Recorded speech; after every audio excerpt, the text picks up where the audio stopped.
Do you remember going to the thrift stores like 10 years ago?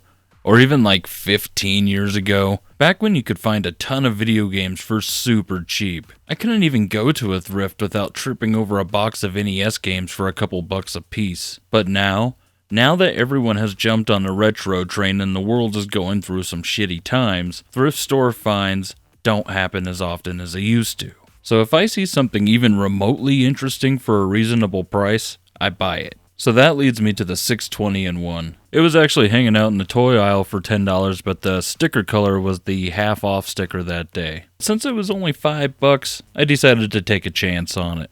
When comparing the 620-in-1 to the authentic NES Classic Edition, it's clear that these two things are very different. The power and reset buttons are on the right, and the air vent and controller ports are on the left, which as you can see is the exact opposite of the NES Classic Edition. The controller ports are DB9 just like the Sega Genesis or the Atari 2600, but their pinout is different, so don't expect to use other controllers with it unless you mod the controller ports or the controllers you attach to it. The Chinese clone system doesn't have HDMI output.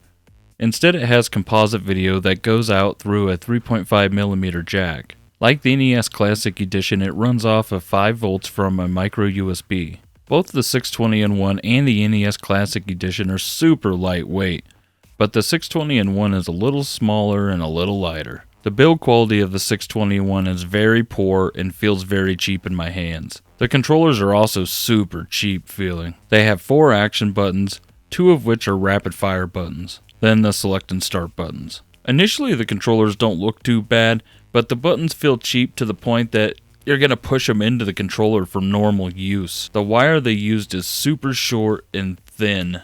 When it comes to the games, even though they claim it has 620 games, you'll notice right away that a lot of the games are repeated. I didn't bother taking the time to figure out how many games it actually has, but I noticed plenty of other things that I found interesting. There's a ton of arcade ports on here. Most of them have had their title menus edited to exclude the original developers and publishers. In other words, they're pirated. Surprisingly, for the most part though, they play pretty well. What makes this unit even more interesting is that some of the games don't seem to be edited at all. They just grabbed some ROMs and threw them on there. Games like Monster Truck Rally, which is a game made by the NTV Corporation in 1990, still has its copyright shown as well as the Nintendo licensing. Speaking of Nintendo, a lot of the Nintendo games on the 620-in-1 have been edited as well. Games like Excite Bike had the title screen and the background edited. Other Nintendo games had the title screen edited, but the rest seemed to be like it should be. But then there's total ROM hacks. There's some funny Mario games on this thing, that's for sure. Finally, there's a ton of crappy bootleg games on here. Really awful, simplistic games that would fail to entertain even a 5-year-old. Like this whack-a-mole game that only involves pressing a single button when you see something to hit. This game seriously requires no skill at all. So with all that said, do I think that you should pick up one of these things? Ah, hell no. This thing has more pirated games than a Chinese Kmart in the early 1990s. Everything about it just feels cheap and wrong. Kinda like shagging an ex that still has feelings for you, even though you broke up with them because they didn't stimulate you intellectually. This is the kind of cheap toy people buy for their kids because they think kids are too dumb to know the difference. He's 5.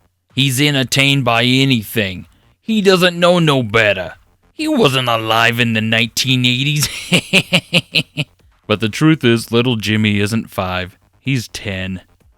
He's been playing with tablets and smartphones since he was 5 though, so little Jimmy knows damn well that this 620-in-1 totally sucks. His dad is just being a cheap jerk. It was cheaper to buy one of these pieces of crap for his kid at a flea market for $25 off of some meth head than it was to go to a real department store for a product that little Jimmy would actually enjoy. So I can only assume that this thing sat in little Jimmy's bedroom collecting dust until one night he stayed over at a friend's place and his dad got a little drunk and a little stoned and went into Jimmy's room to relive his gaming glory days. But then he found out firsthand what he subjected his son to. How extremely awful it is. So he donated it to a thrift store for some sucker to find. Now with any luck, this sucker can sell it off to somebody else for what he paid for it, so he can break even. Anyhow, thank you for watching my videos. I don't have a Patreon or anything like that, but you can definitely support the channel by subscribing and watching my content. And remember, kids, until next time, stay sinister.